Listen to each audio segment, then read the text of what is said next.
friends. So I did a tutorial on the very basics of contact poi spinning, I think just under a year ago, but it was really kind of basic stuff that didn't really give a lot of clues as to where a person who's interested in learning more contact poi could go with it. So today I'm going to do a tutorial on a slightly more difficult move called a folding line. And that is this move right here, wherein we kind of start with an open palm face towards the ceiling, and as the poi is rolling its way along the inside of the forearm, we're going to fold the forearm over in front of ourselves like such, like we're going to, block a karate chop or something, and it then proceeds to roll across the back of the forearm, or the outer forearm as I like to think of it.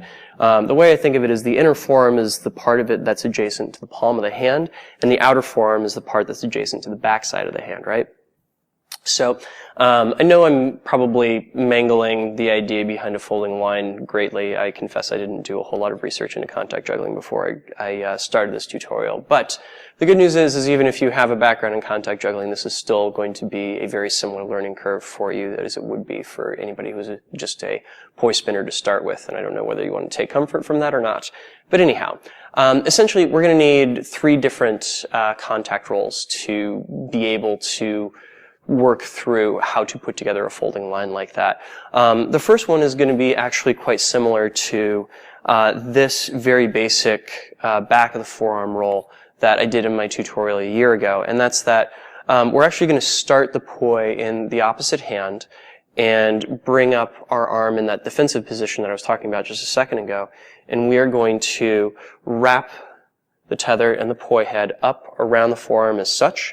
And we're looking for a position where, if you can tell, essentially the top half of the ball is visible on top of my brachioradii, the muscle that's right on top of my forearm right there. But if I were to, say, kind of move over to the side like this, you would still see the entire ball kind of clenched between the 2 points of my elbow right there, yeah? So from this position right here, I can give the tether a flick and it'll start the poi rolling down towards the backside of my hand.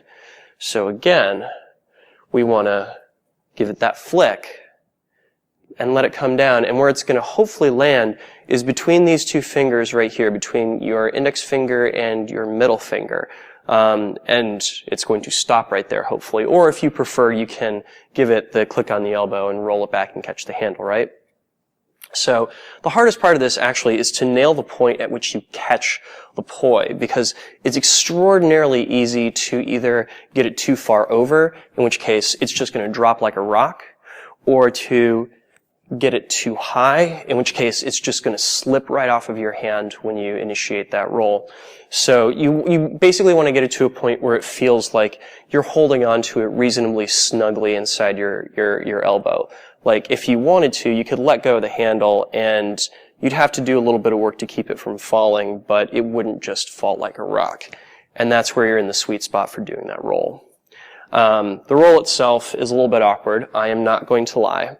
Part of that is just that you're working off of a line that isn't terribly clean, but there's not much we can do about that. And the other part of it is that more than likely this is going to be a new direction for some of you guys to work on in terms of your rolls. So that is one of the rolls we need. Now to move on to the other one. The other one essentially starts off very similar to the one that we learned in the previous tutorial I did on contact poi moves, which is this roll where you're turning the tether backwards and the head of the poi is resting in your palm, and you let go of it, and it just rolls simply off the outside edge of your forearm right here, yeah? And in so doing, you're hopefully catching the tether as it comes back up and around, right? Awesome. Because now we're going to mess with this. Instead of shooting to have the ball go off the outside of the forearm, we're actually going to shoot to have it land on the inside of the forearm, right here, in like the crook of your elbow. To do that, we're going to have the angle of the tether just a little bit more shallow, and instead of trying to keep it perfectly flat, as I would if I were going for the outside, like that, I'm instead going to have my hand slightly angled forward. So rather than, say, palm towards the sky, I'm going to do it at kind of like a 45-degree angle more towards the camera, right?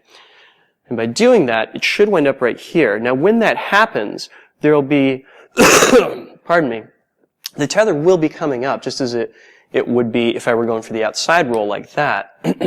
What I have to do, though, is instead of catching it and let the poi head drop, I instead have to catch the tether and bring my elbow up to bring the whole thing to a stop, yeah? Now, it looks like the tether is twisted around my arm in a very odd way, and in a lot of ways that's because that's exactly what has happened here. But this, trust me, this happens really naturally if you can get the poi in that one spot and lift up your forearm as that's happening. And of course, now that I'm trying, I can't get it.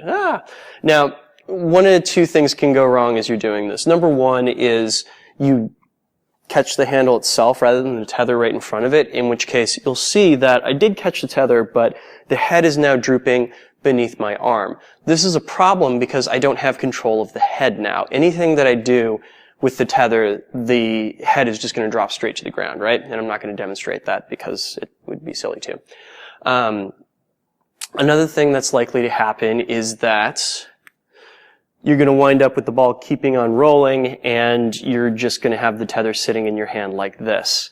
What that means is that you're still rolling the ball to the outside of your forearm rather than towards the inside of your forearm. And it might take a little while to get the aim of that down proper. But in the end, what you should be able to do is grab onto the tether, have it wrapped around your forearm, and the poi should wind up just kind of hovering here in this little space in the crook of your elbow, right? Now, once you've done this, one of two things can happen. Either you can throw the tether out and hopefully catch the poi head as it comes back out towards your palm, like so, which is really deceptive for those of you out there who are contact jugglers because the contact ball is never actually on your arm. It is in contact with your arm. It's kind of sliding along it, but it is the force of having the tether on the outside of the forearm that keeps it from falling off. It doesn't actually balance on your arm at all. The reason for this being that if it did, the tether would actually drag it off. Or the other thing that you can do with it is we can move this arm over in front of us, and I can take the tether in my other hand. And note how I'm doing this. I'm grabbing the handle, I'm taking it up, I'm letting go with the other hand, and now I'm kind of, pardon me, bringing it around in front of me and then down under that other arm. Now I'm going to lower my forearm, and guess what? Now we're in the position that we used for that other roll, the one that takes it to that little cradle place, right? How about that? So, this is really lovely because it means that we can practice in slow-mo the different pieces of that contact roll, the folding line. I can make the catch, bring it around, grab the handle, bring it up and forwards around my arm. I can drop the other forearm. I kind of messed this up, but it's okay. I should still be able to make it happen. Whew!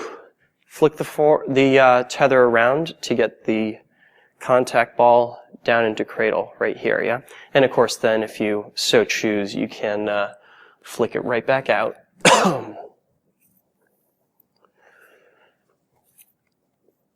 And catch the handle like such, right?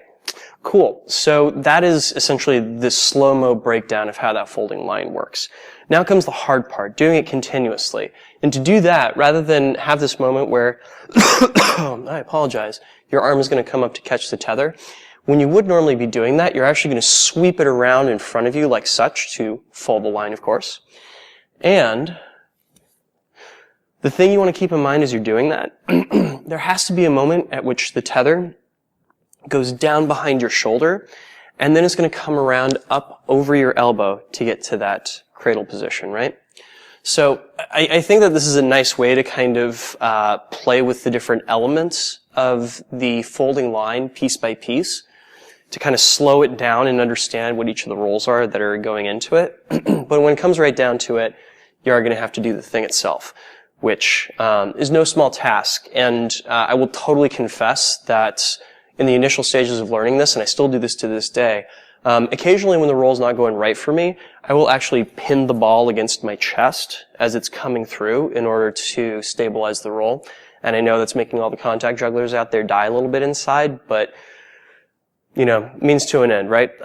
It happens more often now than I would like to admit, but also I've got it to the point now where I can do it without pinning it to my chest to complete the roll, yeah? So, anyways, thank you guys for watching, and I'll be back with another tutorial for you all next week. Peace.